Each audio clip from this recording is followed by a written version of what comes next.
I bought the apartment with my money, supported everyone in silence, they forged papers and gifted it to my brother at his baby shower. As a token of our collective appreciation, my mother gave a framed deed to my brother during the baby shower that we all attended. There was a close look. I was able to completely pay off the apartment. He leaned in closer to me. To depart you have 30 days to do so. I cracked a grin. A day is all that is required. By the time the sun rose, a removal crew had been put together. They have removed the cabinets. There are no fixes left. There was a tear in the flooring. I even bought a washer and dryer, and I took it with me. My brother sent me a text message at 6:41 p.m. asking, "Is this a joke?" I responded by saying, "Not yet, but tomorrow's delivery might be." The words that arrived at their door the following morning were, "It began with a cake." It was one of those fondant monstrosities that looks more like a ginger reveal that exploded at a Tiffany's outlet than it does like an actual dessert. Perhaps blue ribbon, edible pearls, and little plastic shoes balanced on top like the cherry of poor choices. My mom was standing next to it, beaming as if she'd just solved generational poverty through themed desserts. I wasn't supposed to be here. Technically, I wasn't even invited. I got the address from my cousin, who sent it with a "don't shoot the messenger" text. The kind of family loyalty that could get you voted off an island. Right before the cupcakes and after the pastel balloon arch collapsed for the third time, my mother clinked her glass with a fork and announced that she had an announcement. Although it was not a particularly large gift, it was a vintage silver rattle that was engraved with the baby's initials, wrapped in navy tissue, and tucked away in a box that I had driven across town to pick up. She started, "Which, if you know my family, is code for someone who is about to be humiliated. Please smile for the cameras." She held up a frame that was gold-trimmed and tacky, with just enough weight to feel serious. Inside the frame was a deed. "This," she said proudly, "is a gift from all of us." She then went on to say to the new parents, "It's theirs now. Paid in full." There was a round of applause. My brother flashed a grin. A tear or two was wiped away by his girlfriend. I heard my aunt scream, "You guys are really amazing." At that moment, it seemed more like they had rescued a puppy than they had stolen a mortgage. After getting to my feet, I made my way over to my mother and took the frame away from her grasp. "Check out the name." "Greetings, my name is." My gaze first went to them, then to the picture frame, and last to my father.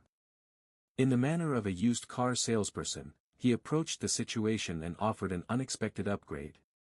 In a low voice he informed me, "You have 30 days to vacate." I cracked a grin. As I walked away I returned the frame, nodded to no one in particular and said, "One day is enough." At 5 o'clock in the morning, the building manager had taken the initiative to unlock the front entry. Quiet. No scene. Not yet. By 7 o'clock in the morning, the removal crew arrived. By the time it was 9:30, everything that they had brought into the apartment had disappeared. It tore the floor apart. It was paid for by them. The cot, the drapes, and the dresser from IKEA that has legs that are unequal, are all packaged in boxes. I didn't even handle the things that were mine, such as the Etsy wall sign that read, "Our little nest peeled and trashed." I just got rid of the things that weren't mine. The appearance of their home had changed by 11 o'clock in the morning. It was really similar to mine. The question, "Is this a joke?" was sent to me via text message by my brother at 6:41 p.m. I responded, "Not yet, but tomorrow's delivery could be." The apartment was never contemplated as a possibility. Neither for me nor for them was it. In the year 2020, I made the transaction. This cozy two-bedroom property is only a short distance away from my place of employment, which is located in town. There is adequate lighting in the kitchen. Never once did I write about it. There was never anyone invited over. My name was that. That was the sole purpose of the endeavor. Afterward my brother arrived. In the beginning, it was merely a temporary situation until we discovered anything. Together with a yoga mat, a cat, and 2 duffel bags, he and his partner arrived at the location. My response was, "Sure. 1 month, maybe 2. They remained for a total of 19 months. I have never made a request for rent, not a single time. There were times when they offered to buy groceries for you. Occasionally they did so. In most cases they did not. I did not have a record of it. My assumption was that it would only be permanent.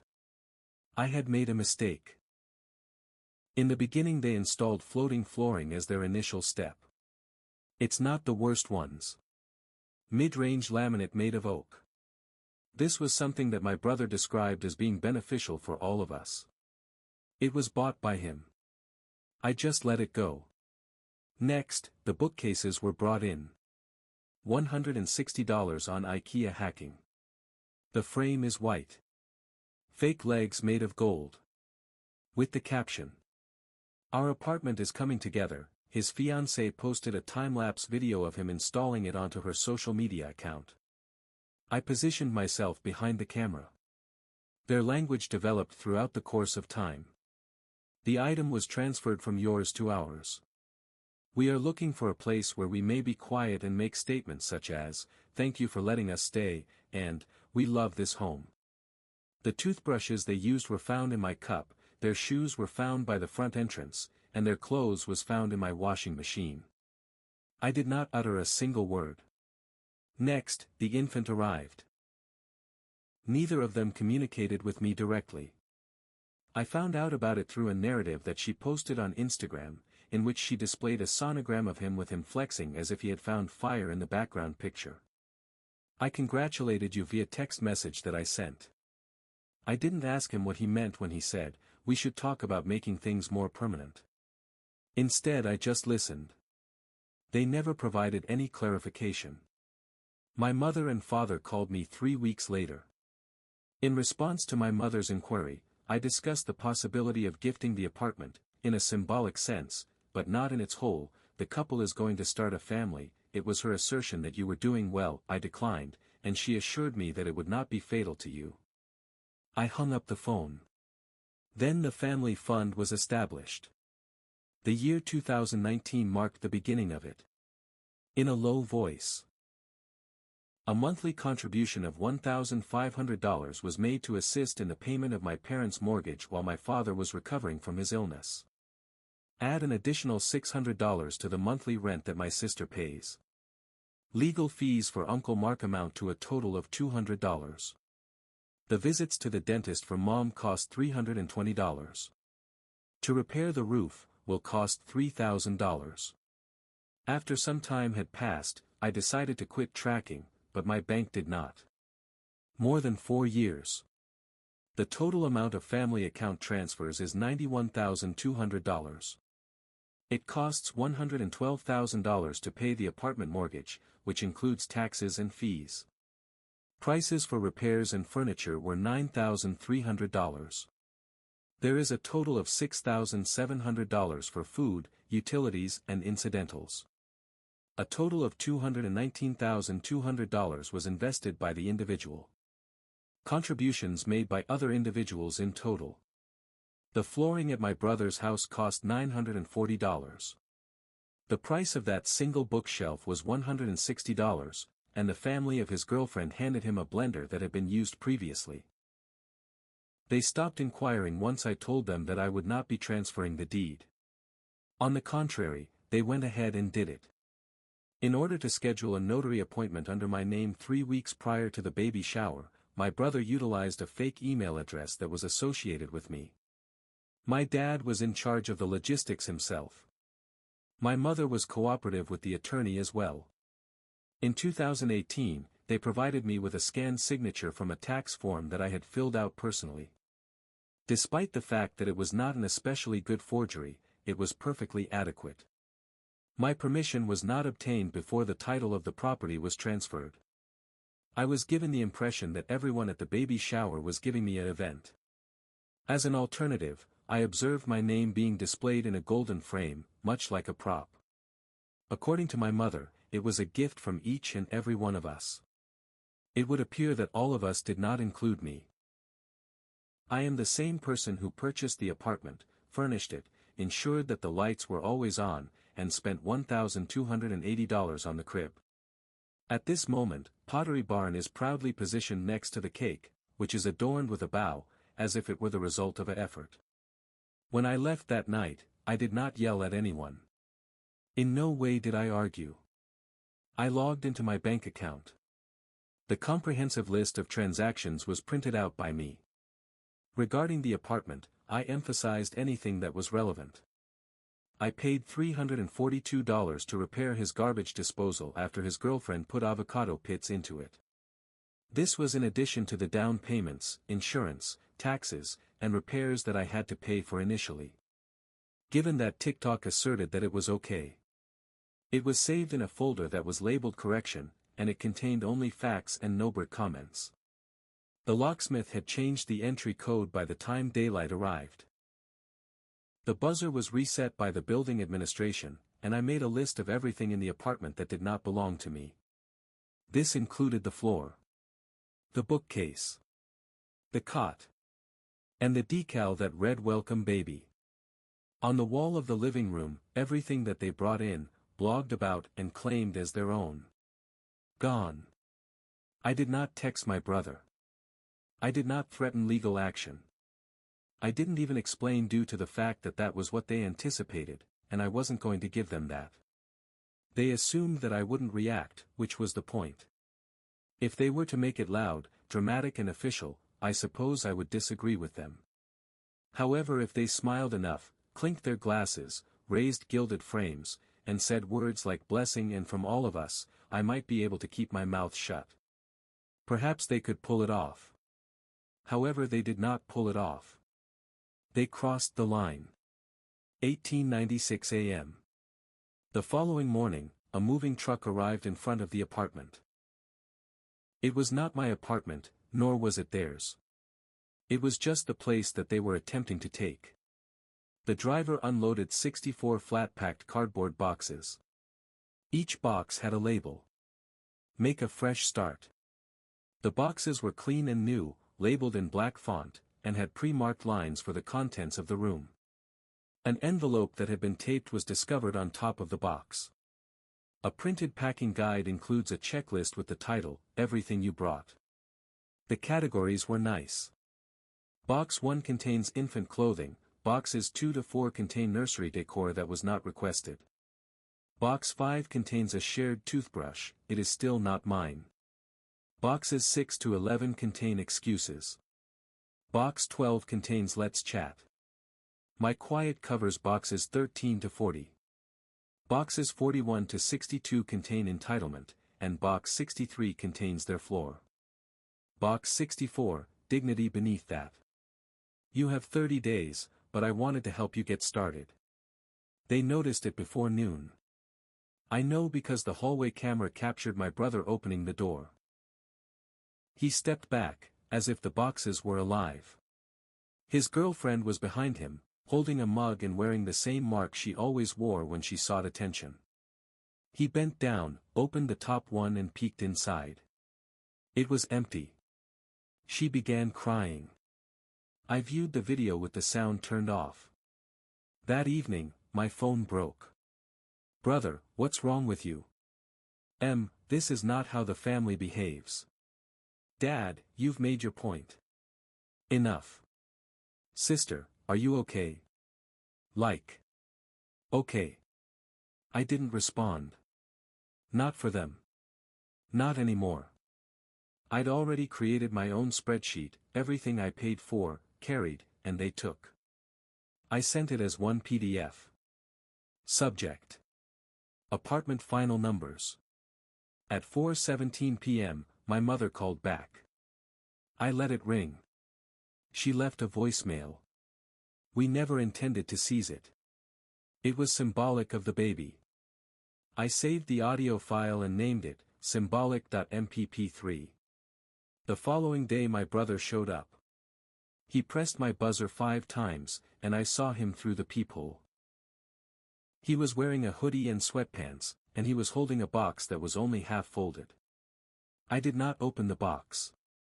He left the box on my doorstep, and inside was a message that said, "Are you really going to do this?" After that, I stood there until it started raining. That weekend, I had the floors they installed returned. Every plank, screw, and strip of underlayment. I labeled the box. Technically, your reclaimed item is included. He paid $940 for packing peanuts and provided a receipt. It's worth noting that using your own resources makes rebuilding easier. They went out in silence. No more social media. Goodbye. No drama in the group chat.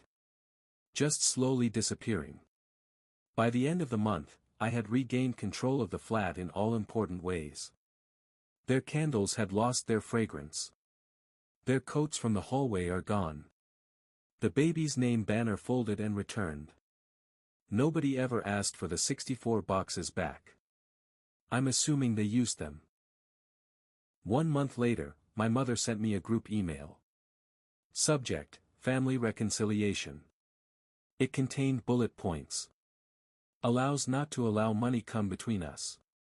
This can still result in a win for everyone. Forgiveness is a gift. Remember who helped you when you were in need. I did not react, but instead forwarded it to myself with a different subject line. Family rebranding. Then I archived it. The apartment is quiet now. Sometimes I turn off the lights and just listen. The ghosts of their plans can still be heard echoing throughout the walls. However, ghosts are quieter than people and easier to eliminate. They tried to be loud. Then they attempted to be quiet. Then they tried meek. It began with a text from my sister. Let's just reset. There's no drama. No receipts. A clean slate.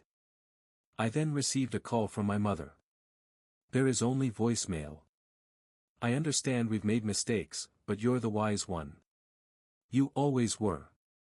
And then my favorite. A message from my father. Come to dinner. Let's have a conversation between men. They choose a Tuesday. I said yes. The restaurant was Italian and mid-level.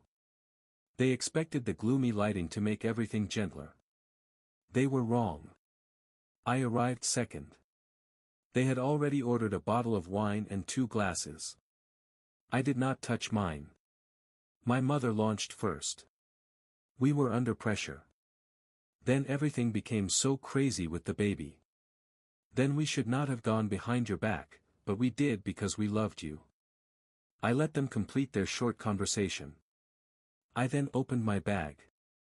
3 objects. Quietly placed on the table. A USB, a manila folder, and 1 laminated document. My father reached for the USB. I pulled it back. You won't need it. I've already emailed it to your employers at the bank. My mother froze. I handed her the folder. A legal notice canceling power of attorney is included with a notarized termination of all co-signed accounts. A side letter to conclude my monthly contributions. There's no hoopla, just documents. I looked at my sister. You are no longer covered by your insurance plan. Effective last week. She blinked again and then attempted to grin. That is okay. I will work something out. I nodded. Will you? My brother did not show up, so I gave him his own packet by courier. A bill for the use of the property, an itemized spreadsheet of damages, and a QR code that leads to a Dropbox folder titled, Resources to Get Started. The folder contains pre-made resume templates, examples of cover letters, a fake LinkedIn profile, and a brief instruction on how to apply for jobs once the ride has been completed. On that particular Saturday, I organized a picnic for former family members.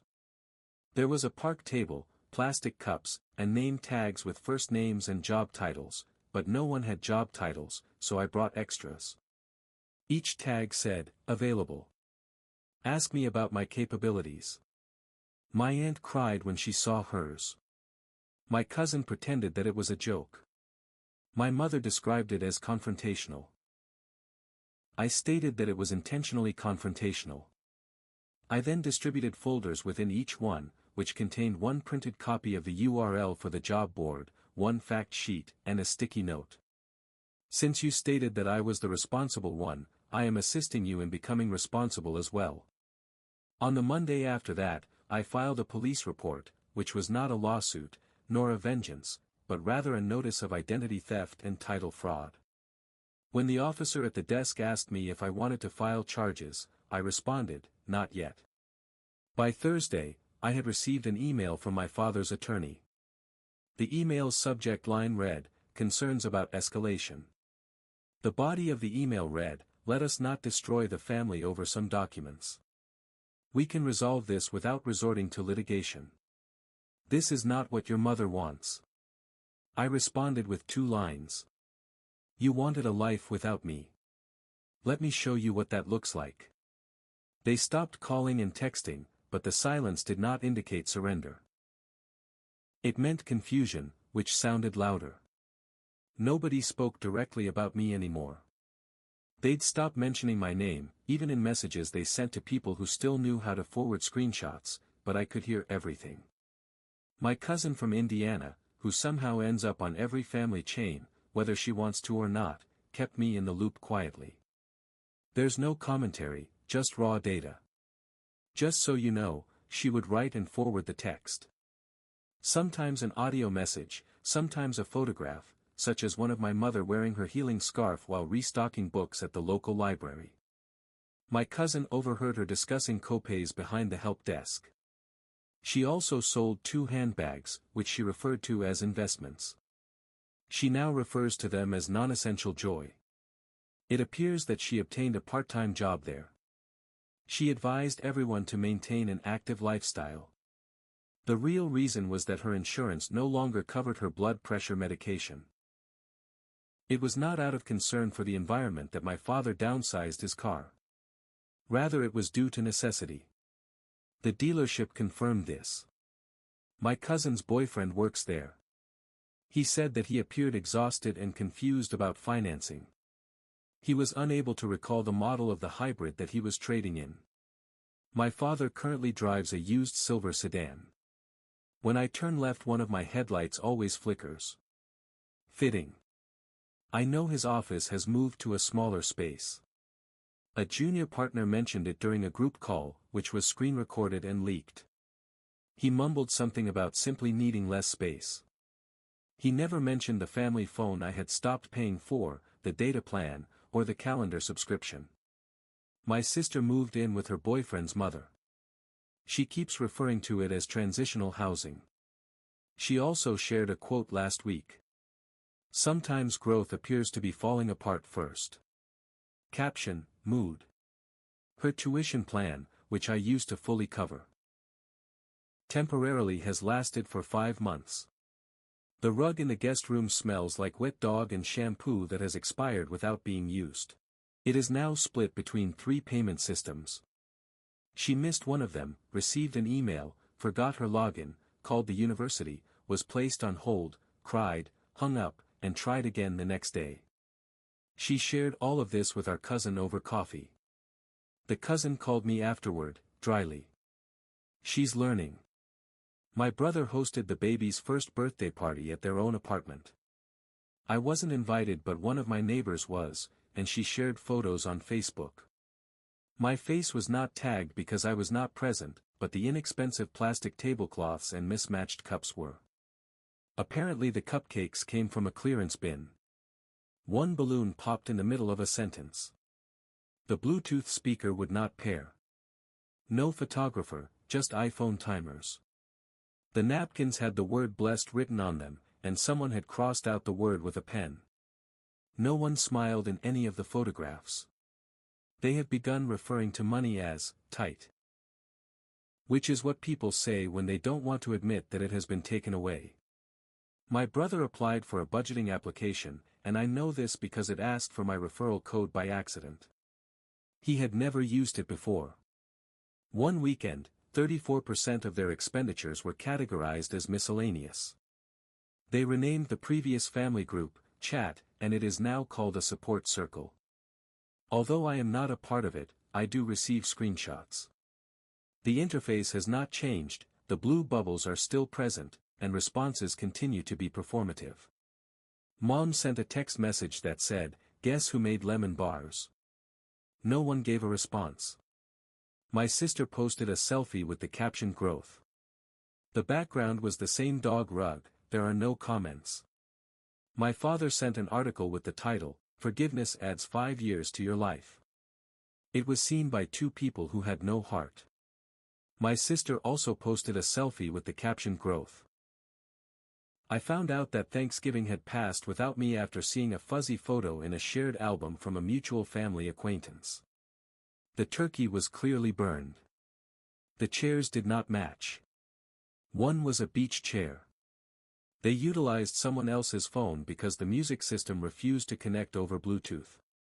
They printed up a gratitude list and placed it on the table. 5 blank lines. Only 2 had been filled out. One mentioned health. The other mentioned hope. The photograph had no filter. It didn't require one. My cousin in Indiana texted later, "It was bizarre. Nobody brought up your name. Not even once." That was the most revealing portion. Not that they missed me, but that they had to make such an effort not to. By the time they stopped pretending I'd return, I'd already rebuilt the floor. They were elderly, noisy in places, and twisted in others. I had no idea how loudly they echoed until there was no one around to muffle the sound. So I took everything down, sanded, sealed and stained new oak with a matte finish that was warm and honest. I chose it not because of its style, but because it did not make any excuses. After that, I painted the walls a soft gray color that was not cold, not trendy, and simply peaceful. The living room lost 2 seats, but it gained a reading corner. The kitchen now has under-cabinet lighting, the laundry closet was converted into a room, there were no witnesses to the proceedings, nobody requested for progress photos. That made things easy. For the first time, I wasn't setting up a space for anyone else's needs. I then met her at a hardware store, of course. She was debating about grout color with someone who obviously didn't care. I told a joke. She did not laugh. She corrected the punchline. Better than mine. We departed with the incorrect grout but swapped numbers. Our first date was a takeout on the floor. My installation was recently completed. She brought her own fork. She said she doesn't eat from plastic. I respected that. She did not inquire about my relatives. Not once, not until month 4. And when she did, it was not a trap, but rather an inquiry. I informed her I had been quietly quitting my kinfolk. She asked, "Did they notice?" I mentioned that they are continuing to perform the loss. "I've just quit clapping." She did not press, only nodded. Then I moved the discussion to paint primers. We built slowly. By month 6, she had her own drawer. By the time she was 8, her toothbrush was still there. As did the shampoo. As did the voice. I didn't cry, but I did sit on the kitchen floor for 20 minutes later, clutching the bowl that she used every morning. It felt heavier. I did not tell my family because there was no circumstance that required it.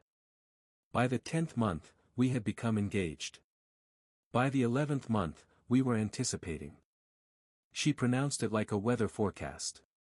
It was calm, straightforward, and inevitable. There is no announcement to ruin it. There are no seats to be left empty. They discovered it from someone else. My aunt sent me a text. Congratulations, I suppose. No follow-up, no address, and no gift. Perfect. They didn't ask to participate, and I didn't offer.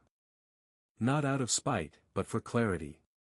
People who only know noise have no place in an environment meant for serenity. Now I spend my mornings in a home that stands still. We sometimes dispute minor issues like grocery lists and parking locations, but no one yells. No one vanishes. When the baby kicks, she laughs as if it was a surprise. Every time there was a closet full of hand-me-downs, we gently declined and made our own crib. Because nothing hurts now, there are those evenings when we sit in the nursery and say nothing because silence has changed its meaning. It no longer signifies absence. Rather, it conveys sufficient information.